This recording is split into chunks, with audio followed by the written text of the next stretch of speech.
Welcome back to me today, guys. It's time for another manga chapter review.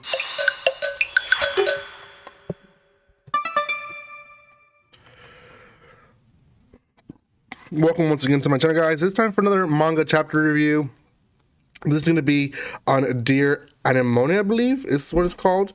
It is a series that's airing on Shonen Jump. There's I believe 3 new series that released in the past 2-3 weeks. This is one of them. This is the most current one chapter only, time of recording. I will take a break this week on some of the stuff that I'm releasing and release some of these newer stuff just so that you guys can see what's coming out new.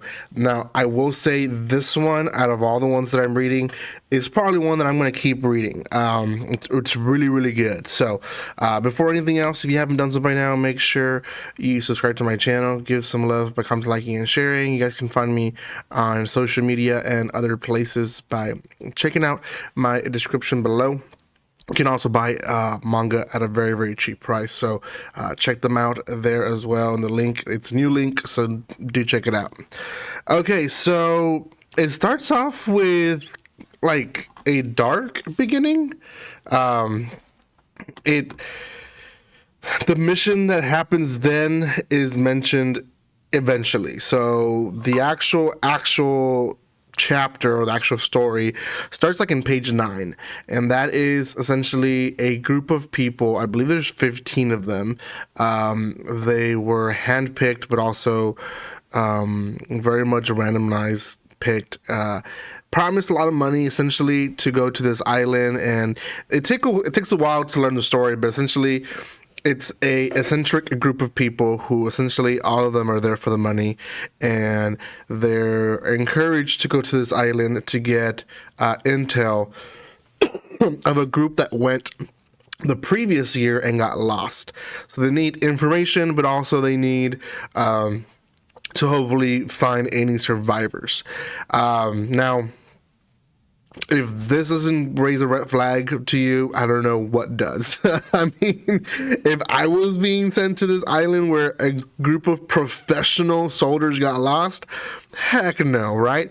Now, they do say that everyone knows, kind of common knowledge, that 10 years ago there was some type of destruction in this island, and essentially it is the Barbados island where Darwin did his research and all that. So they're saying that it was poisonous, but now it's not, and whatever was there got mixed in and turn into monsters or whatever. Like, they really don't know anything, right? So these people are going almost blind into the island, and when they arrive, they kind of expect to see stuff like this, which is like animals that we have commonly in our world, but evolutionized in their own way for survival, right?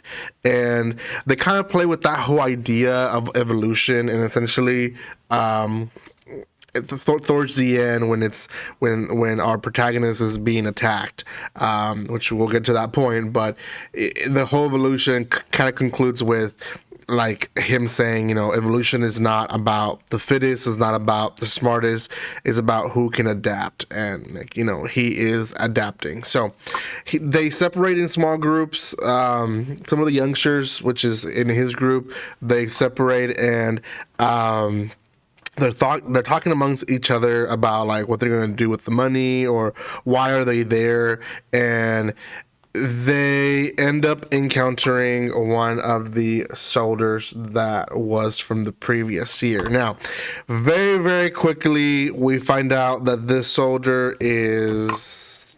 something's wrong with him. You can't really tell too much there, but something's just formed with his face. He does transform, and essentially we get this... I'm trying to show the best view ever of it, a gory scene of him basically snapping a guy's head. Now, another of the characters is basically tricked by another monster who is using the voice of a human to attract her. She's like, hurry, come over here, I can help you. And she gets attacked as well. Well, our protagonist gets attacked, and we get this whole like background story of this boy. We don't know who the boy is or if he's gonna show up again. I feel like he is. Just throwing that out. But essentially, this boy showed him some positive way of thinking in the past, and that is what awakens him to continue fighting against this bird that he's being attacked. And he is being choked and killed. Like he's not just getting a little hurt, he's getting greatly hurt. Now his blood falls on this flower, and essentially his passion, I guess, in wanting to continue to live but also fight along awakens, I guess, this flower girl, and that's how the chapter ends. It's wild, it's all over the place, but I like it. There's a lot of questions that I have that I think makes it a good series. Definitely has tones of, oh gosh, what is that series called? I already forgot the name of it. It's the one with the island where they go something paradise. But anyways, reminds me of that a little bit. Definitely has tones of that, of basically going and surviving.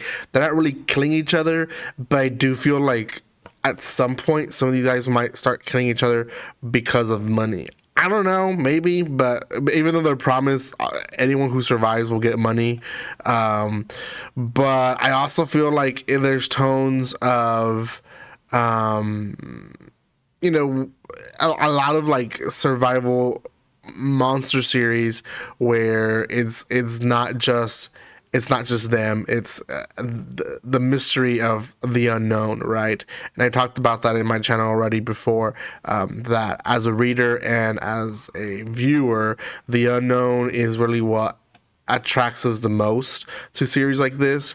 So I'm excited to see what happens with this series. I know there's 2 other series that released. One is Astro Baby and the other one is Super Psychic Policeman Choco or something like that. To be honest, the super cop or whatever it is, that doesn't attract me too much. The other one kind of looks like I might actually like it, but we'll just have to see. I will review those and release those as soon as possible here in my channel, guys, so make sure you check them out. Thank you so much for watching this. If you have not done so by now, make sure you subscribe to my channel. Give some love by commenting, liking, and sharing, and I will see you next time. Like always, don't be strangers. See you guys.